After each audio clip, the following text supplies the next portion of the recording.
आज Doubtnut app download करें। Doubtnut पर अपने सभी गणित, रसायन विज्ञान, भौतिक विज्ञान और जीव विज्ञान के डाउट्स का करो सफाया। बस प्रश्न की फोटो खींचो, एक ही प्रश्न को क्रॉप करो और तुरंत वीडियो सोल्यूशन पाओ। अभी डाउनलोड करें। हेलो एवरीवन, आज का हमारा क्वेश्चन है, कह रहे हैं एड्स के रोगजनक कारक यानी जो HIV यहाँ पर रोगजनक होता है के बारे में निम्नलिखित में से कौन सा सही है। हमारे पास चार ऑप्शन है। सबसे पहला है HIV बाहर निकल पाता पर उपार्जित प्रतिरक्षी क्रिया पर आक्रमण करता है। ठीक है, मतलब HIV बाहर नहीं निकल पाता पर उपार्जित प्रतिरक्षी अनुक्रिया पर आक्रमण करता है। ठीक है। दूसरा है HIV एक आवृत वायरस है जिसके भीतर एकल रज्जुक वाले RNA का अणु और उत्क्रम ट्रांसक्रिप्टेज का एक अणु होता है। तीसरा है HIV एक आवृत वायरस है जिसके भीतर एकल रज्जुक वाले RNA के दो समान अणु तथा उत्क्रम ट्रांसक्रिप्टेज के दो अणु होते हैं। चौथा यहाँ पर HIV एक अनावृत पश्च वायरस है। देखते हैं कौन सा ऑप्शन सही होगा। तो जो HIV होता है यहाँ पर ह्यूमन इम्यूनो वायरस जिसे बोलते हैं, ठीक है, या जिसे ह्यूमन इम्यूनो डिफिशिएंसी वायरस बोलते हैं। ठीक है, ये क्या होता है, एक विषाणु होता है। ठीक है, क्या होता है, विषाणु। HIV क्या होता है, यहाँ पर विषाणु होता है। ठीक है, और ये क्या रोग उत्पन्न करते हैं, एड्स। ठीक है, एड्स रोग यहाँ पर उत्पन्न करते हैं ये।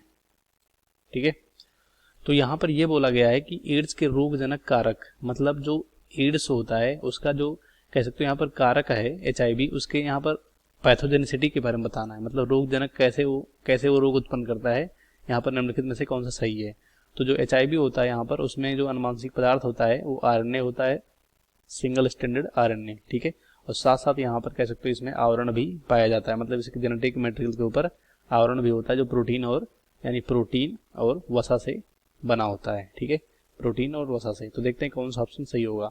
सबसे पहला है HIV बाहर नहीं निकल पाता पर उपार्जित प्रतिरक्षी अनुक्रिया पर, ठीक है, आक्रमण करता है। तो जो HIV होता है ये जब मानव में कह सकते हो मानव के शरीर में अंदर जाता है शरीर में, ठीक है, तो ये जो T कोशिका होती है, ठीक है, T कोशिका जिसे हेल्पर T कोशिका बोलते हैं। ठीक है, क्योंकि T कोशिका दो होती है, T और C, मतलब TH और C।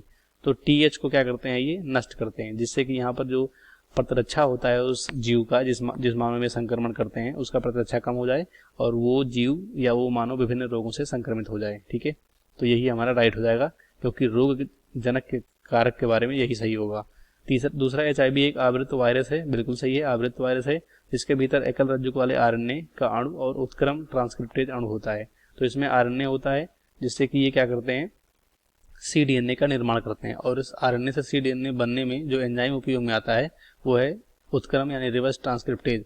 तो यहाँ पे HIV के बारे में नहीं पूछा गया, HIV मतलब किस तरह से रोग उत्पन्न करता है उसके बारे में पूछा गया, तो ये गलत हो जाएगा।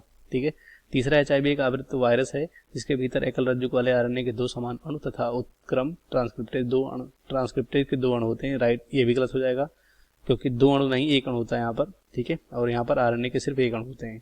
चौथा है HIV एक अनावृत पश्च वायरस है, तो आवृत यहाँ पर पश्च वायरस है, तो ये भी गलत हो जाएगा। ठीक है, अनावृत का मतलब कवर नहीं होता इसके जेनेटिक मटेरियल। इस क्वेश्चन का राइट ऑप्शन फर्स्ट होगा, सेकंड थर्ड फोर्थ गलत हो जाएगा। कक्षा 6 से 12वीं से लेकर नीट, IIT, JEE वो एडवांस के लेवल तक 1 करोड़ से ज्यादा छात्रों का भरोसा। आज ही डाउनलोड करें डाउटनेट ऐप या व्हाट्सएप करें अपने सारे डाउट्स 8400 400 400 पर।